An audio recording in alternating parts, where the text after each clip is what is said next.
Golden light lay low across the prairie, painting the long grass in the color of old brass. Dust drifted in lazy spirals, as if the air itself didn't want to leave this place. A wooden fence groaned under the strain of rough rope. Clara Whitfield stood against it, her arms bound behind her, the skin at her wrists rubbed raw.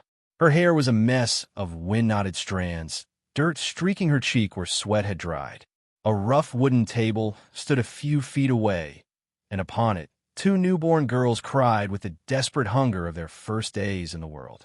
Their blankets, white, thin, trembling in the evening breeze, caught the amber light like flags of surrender.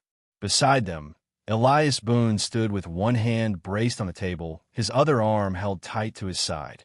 His shirt, once white, now bore the stains of dust and blood. "No more pain," he said through breath that came too short. "My ribs are already broken." His voice carried no plea, only the tired truth of a man who'd been taking hits for years. That moment lived in the air, suspended before the wind took it away. Days before, Clara had come to his ranch on foot, carrying both infants swaddled in worn cotton. She'd walked until her legs shook, until the muscles in her back ached from their weight. The road behind her had been all whispers and turned faces, women pretending not to stare, men speaking too loudly about a widow who didn't waste time finding trouble. No one in town knew who fathered the twins, and Clara wasn't about to feed their tongues with an answer. She found Elias leaning on his porch post, his shadow cast long in the late afternoon. For a moment, he didn't move, didn't even call out a greeting. He had the stillness of a man who'd learned most things could be endured by standing still. "I'll work for my keep," Clara said when she reached him, her voice cracked from thirst. "Just a few nights. I'll move on when I can." Elias's eyes, gray as a winter sky, lingered on the babies before he gave a small nod. "There's room by the fire." Inside, the cabin smelled faintly of pine wood and old tobacco. The stove ticked in a corner, giving off a gentle heat. The walls were bare but clean, the shelves neatly lined with jars. Clara laid the babies near the fire, curling herself close to them, the exhaustion of weeks settling heavy over her. In town, her arrival had already lit a fresh blaze of gossip. Sheriff Caleb Dunn mentioned to Delia Carter, the storekeeper, that Elias Boone had company on his ranch. Vernon Pike, leaning against a post nearby, let out a laugh that had no humor in it. "Old Boone's finally gone soft," he said, "taking in a woman with no name worth saying. We'll see how long she lasts up there." The saloon smelled of stale whiskey and sweat that night, and talk of Clara's presence spread faster than liquor across the floorboards. Some called her lucky. Others said she was nothing but a burden that Elias was too foolish to turn away. When Elias came into town for supplies a week later, the room seemed to tilt toward him. Eyes followed his every step. May Carter, Delia's young niece, asked him about the babies with a soft curiosity, but he gave no details. He bought what he needed, loaded it onto his wagon, and left without lingering. Back at the ranch, the days fell into a quiet rhythm. Clara washed clothes at the creek, her skirts damp from the spray. Elias worked the fence line, the sound of hammer on nail drifting through the air. Without a word, he left a fresh loaf of bread on the porch one afternoon. When he came back from the pasture, he found one of his old shirts mended and folded on the railing. One night, a baby's cry broke the dark. Clara rocked her child before the fire, only to notice Elias in the doorway, a silent silhouette. The firelight picked out the shape of his jaw, the faint crease between his brows. He said nothing, but he didn't leave until the baby quieted. The first shadow over this fragile piece came when Vernon Pike rode up while Elias was away. He dismounted slow, the leather creaking under his weight. "You're wasting your time here," he told Clara, leaning against the porch rail. "That man ain't the hero you think. He's been alone too long. He'll turn on you, same as the rest." Clara held both babies close, their small faces tucked into the crook of her arms. "You need to leave," she said, steady despite the pounding in her chest. Vernon spat into the dirt and grinned. "I'll be back." When Elias returned, she didn't tell him the full of it. He seemed to know anyway. "Keep the door barred when I'm gone," he said, and that was the end of it. The evening the storm came, the sky rolled in heavy and black, the wind pulling at the shingles like impatient fingers. Elias worked late outside, mending a gate the cattle had broken.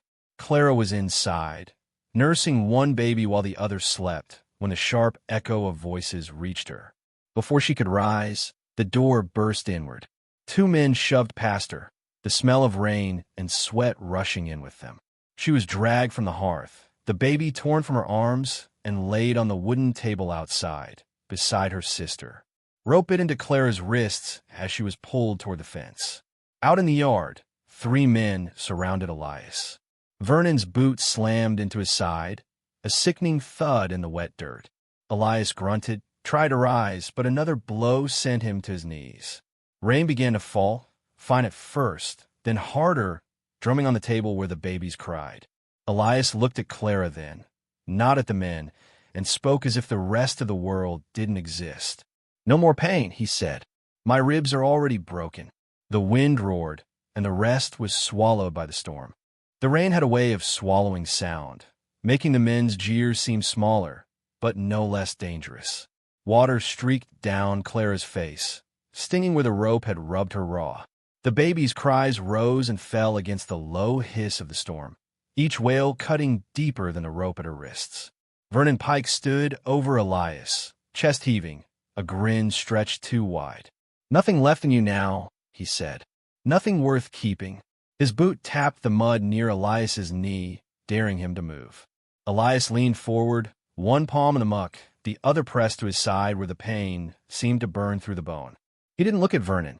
He looked at her. And in that look, Clara saw a shame that had nothing to do with defeat.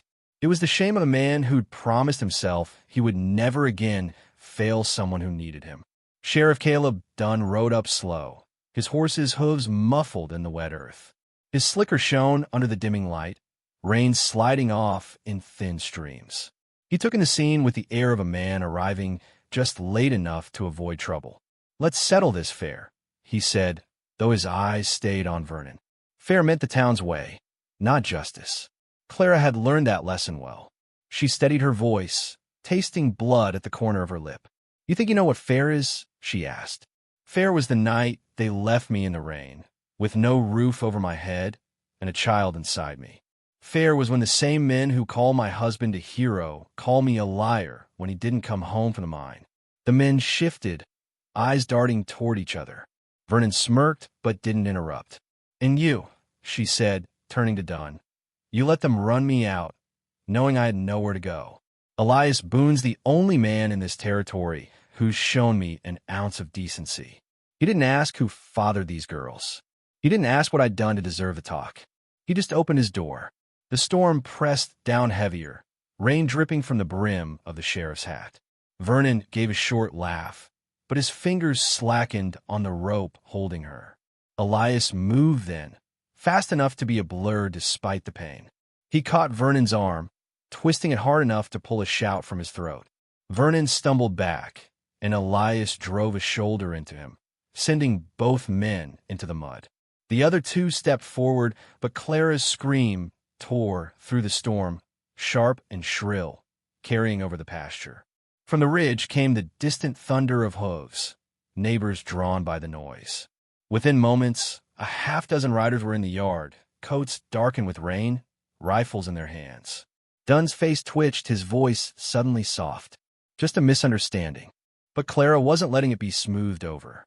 She stepped forward, babies in her arms, her voice cutting clear as church bell metal. She told them everything. How Vernon came once, and then again, how Elias was beaten while she was tied to the fence, how the sheriff stood by and watched. Delia Carter pushed through the riders, knife in hand, and cut the rope from Clara's wrists. She turned to the crowd and said, "I've lived in this valley 40 years, and I've never seen a man take a beating for another man's children. That's worth remembering." The men shifted again, their silence heavier than any curse. When they rode away, it was Vernon they escorted out, his curses lost to the wind. Dunn followed, hat low over his face, the weight of humiliation settling on his shoulders. The yard was left in the quiet aftermath. Only the rain, the baby's soft hiccuping breaths, and the sound of Elias leaning against the fence for balance. Clara crossed him, setting the children in a dry blanket before turning back. She touched his side gently, wincing when he did. "You should have stayed down," she said. He gave a faint smile. "Wasn't an option." Inside, lamplight washed the room in gold. She wrapped his ribs, the warmth of her hands soaking into him as much as the bandages did. When one of the babies grabbed his finger and refused to let go, they both laughed, soft, tired, but real. "I never wanted company before," he said. "And I didn't come here for saving," she replied, tying off the bandage. "But maybe we saved each other anyway." Weeks passed. Spring pushed green through the ground, and the corral stood mended, rails straight and strong. Clara and Elias worked side by side, their movements easy like they'd been doing it for years. The babies slept in a cradle Elias built from the old pine in the back pasture. When riders passed on the road now, they tipped their hats. Some even waved. The narrator's voice returned, quiet and certain. The West has a way of testing what's worth keeping, and if you're lucky, it lets you keep it. On the porch, Elias sat with one girl asleep against his chest, the other in Clara's arms. The sky burned with the fading light, mountains outlined like dark teeth against it. Somewhere in that stillness, you could almost believe the West itself had chosen to leave them be.